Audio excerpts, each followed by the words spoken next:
is a very specific problem that is solved in a very specific way, and I don't usually see it in the IB exam. Okay, so if anyone is watching this and they're like, oh my god, I don't understand anything, this is so confusing, I just want you to let you know that this is very rarely asked. And when I say that it's very rarely asked, I mean like this type of problem. See, they do ask a lot of times like express x in terms of y, express m in terms of h, and that's like a classic, ¿cierto? But here they go one step further, and you're about to see how and why, and that is the specific type of problem that doesn't get asked too much.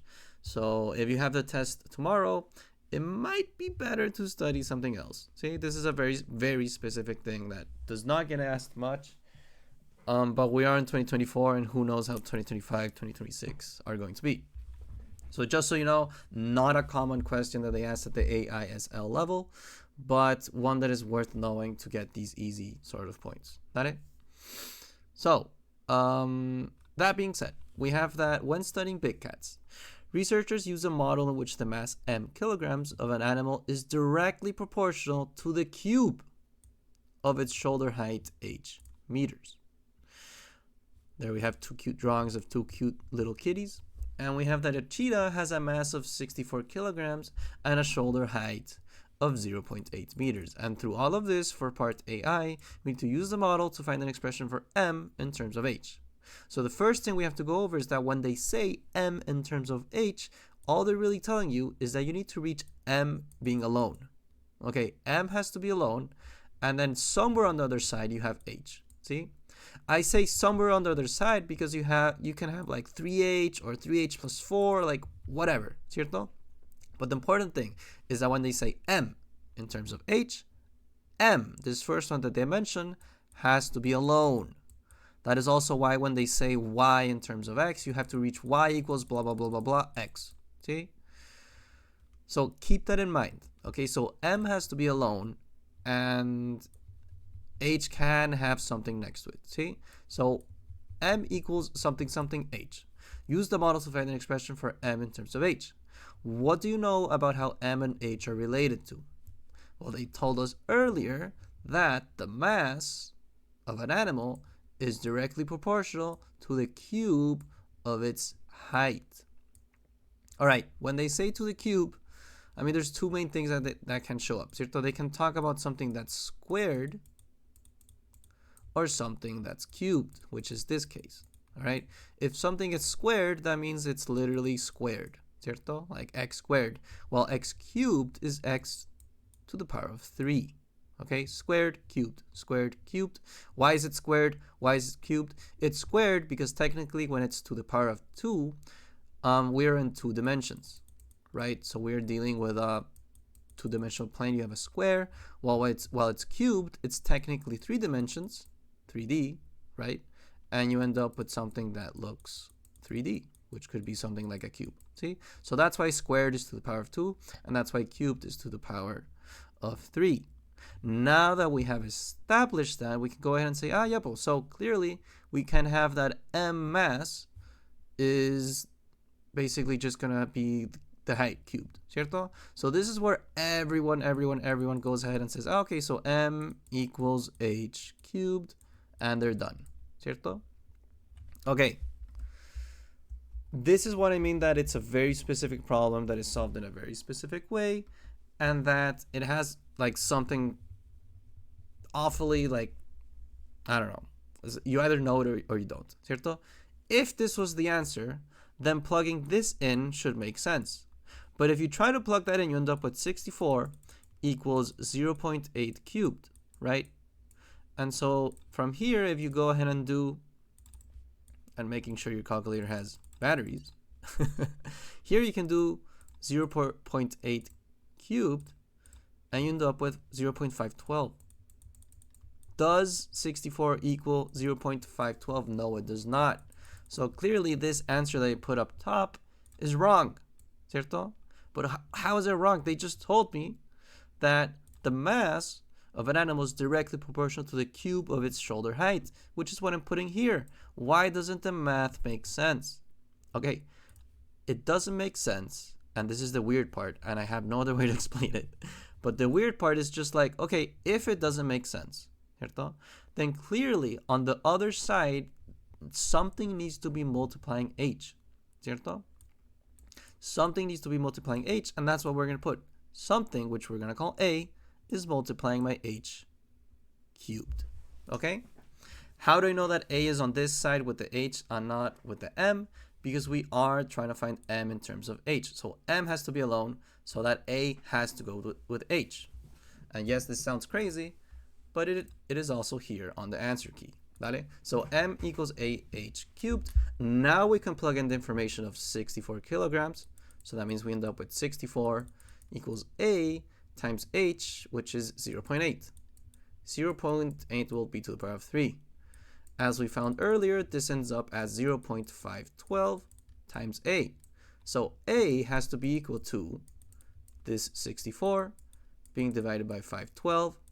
And doing some quick maths, I think that might be 125. That's 125. So a equals 125. See? So now that you found that a equals 125, to complete your model, you can leave it as m equals 125 h cubed. See? So that is the awfully specific thing that you need to know for part AI.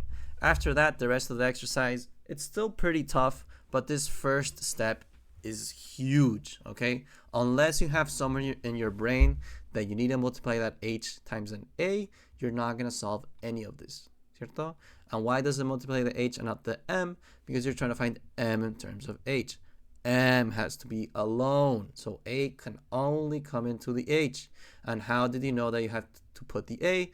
Because you checked earlier and you ended up with 64 equals 0.512, which does not make sense, which means that your initial model of this is not good enough. You had to put the a in between it. ¿Vale? So that's the weird thing.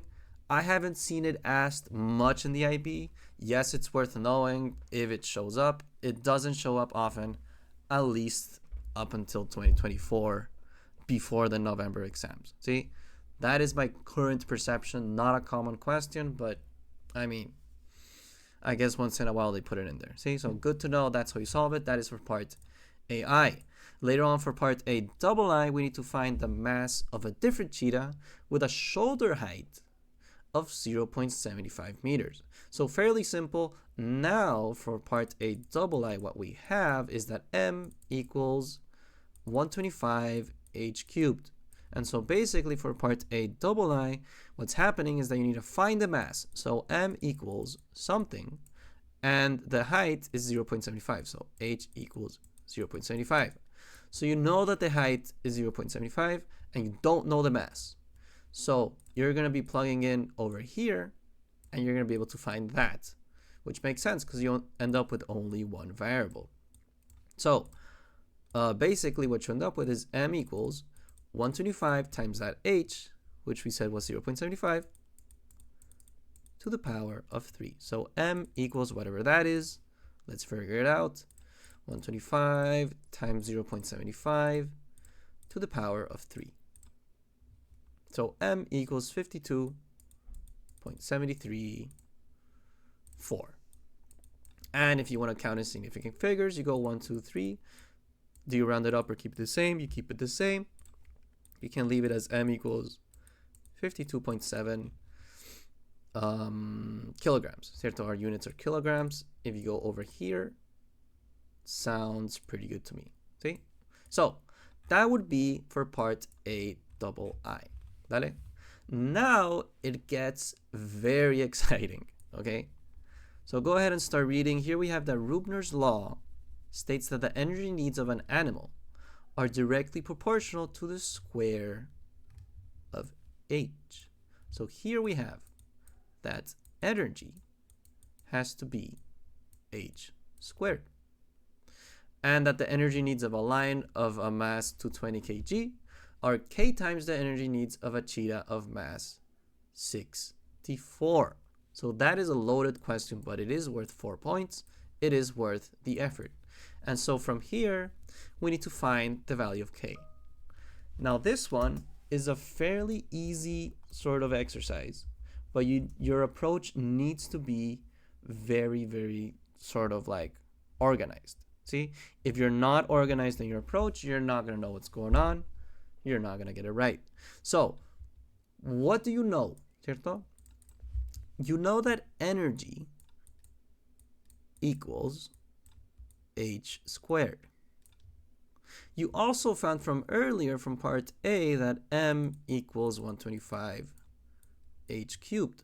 So you know that energy equals h squared. You know that m equals 125 h cubed. And notice, in part B, they're not giving you heights, they're giving you a bunch of mass. They're giving you mass. So technically, you don't really care about height, even though your energy function isn't height. So, ideally, you want to have energy equals something, something m. So how can you reach energy equals something, something m? Well, this h right here, if I replace it with that h, I'm going to end up in terms of m. Okay, so how the heck do you do that? Well, let's go ahead and take this function here, which we're going to call our second one. This is our first, ¿cierto? So if we go ahead and take our second function and leave it in with an m, ¿cierto?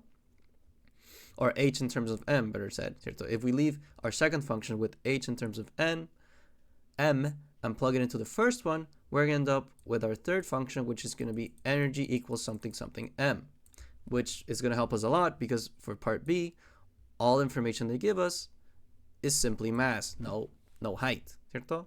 So taking this second function and trying to get h alone, so h in terms of m, how can we start off with this, ¿cierto? You can divide by 125 to both sides, so h cubed equals m divided by 125, and from here, in order to get rid of this cubed, what you actually have to do is the square roots with a little 3 here, ¿cierto? So the square root with a little 3 here will effectively make this go away with this, and what you end up with is that h equals this whole thing, ¿cierto?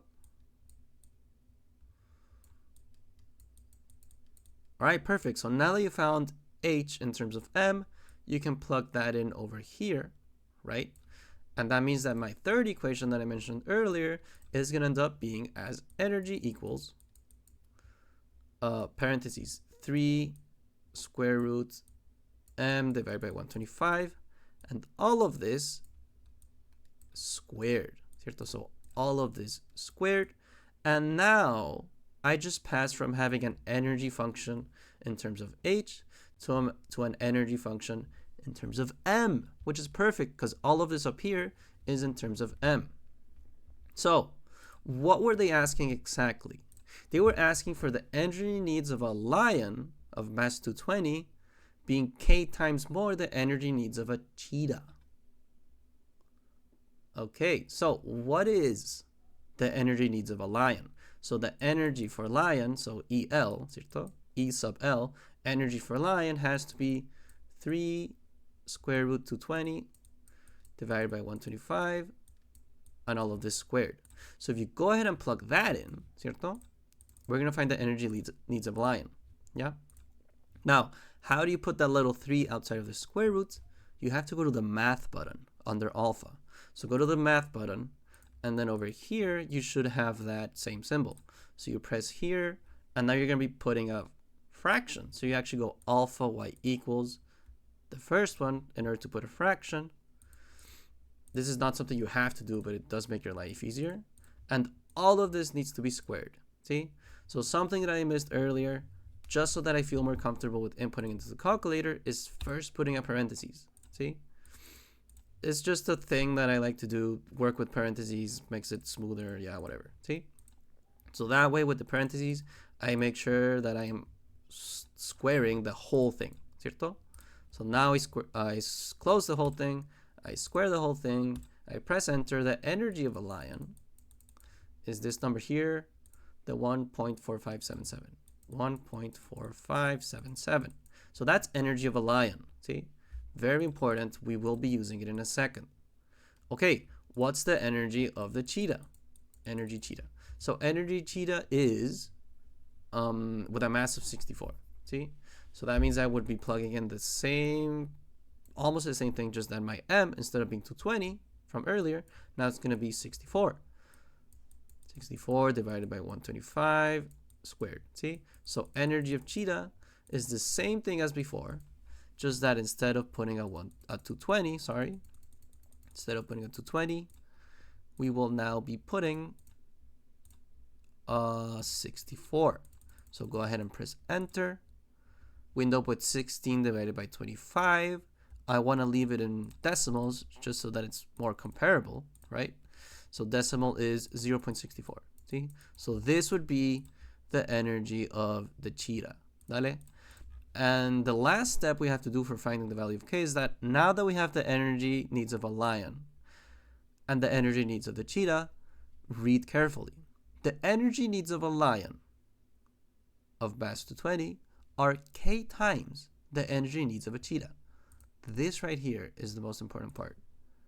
Are k times the energy needs of a cheetah. See? So, the energy needs of a lion energy needs of a lion. See? Of mass 220 kg, blah blah blah, of mass 220 kg, ¿cierto? R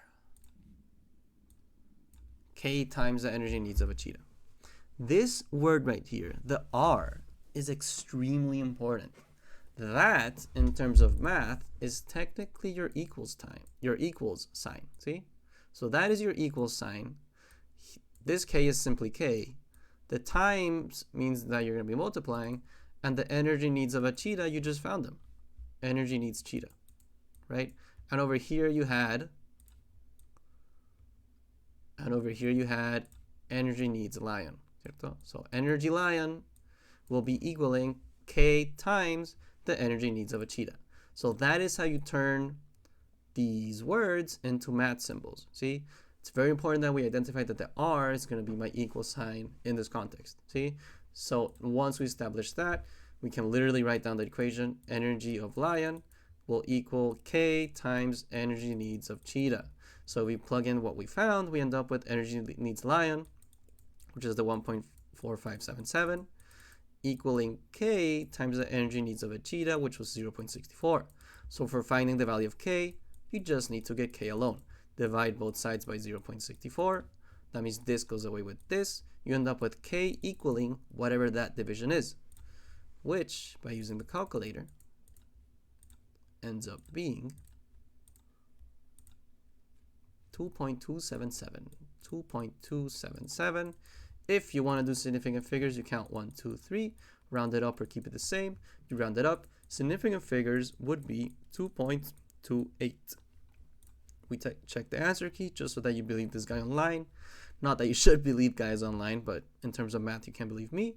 There is the 2.28 and there is the 2.27769 that I mentioned earlier. See?